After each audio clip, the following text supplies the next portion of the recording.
kita punya tools dok, untuk kalau kita ke dokter kan pasti nggak langsung datang benjolan langsung operasi, nggak mungkin dok. Betul. Pasti harus dilakukan pemeriksaan.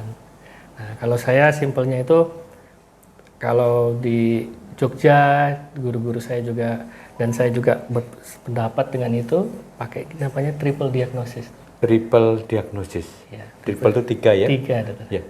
Jadi saat ada benjolan atau tumor di payudara, kita harus jalani 3 itu. Nah, pertama apa? Pemeriksaan klinis. Pemeriksaan klinis. Iya dok. Ya, yang dilakukan oleh dokter yang ahli memang di bidangnya. Di bidangnya. Iya. Jadi nanti kita bisa secara anamnesis, pemeriksaan fisik. Anamnesis itu wawancara ya, dok ya? Wawancara. Wawancara yang lebih detail dan mendalam, dan pemeriksaan fisik oleh ahli di bidang tersebut. Jadi kita bisa, oh ini arahnya kemana? Nah, sehingga kita nanti bisa berpikir, oh ini perlu pemeriksaan penunjang apa yang bisa akan kita lakukan. Karena pemeriksaan penunjang kan banyak ya dok ya pilihannya. Ya, betul. Jadi kita bisa lebih spesifik. Penunjangnya apa? Pasti imaging yang kedua. Dok. Pencitraan. Ya.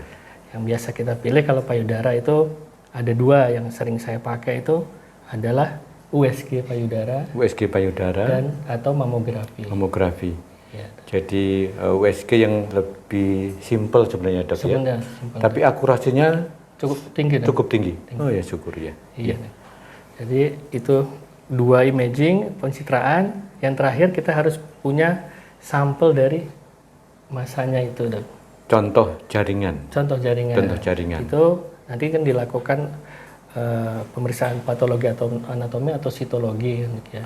Nah, tapi kalau misalnya tumor karena infeksi, kita dari 2 itu kita sudah bisa mendiagnosis secara detail. Kalau dari pemeriksaan klinis dan pencitraan, arahnya cuma infeksi, nggak perlu mengambil contohnya tadi.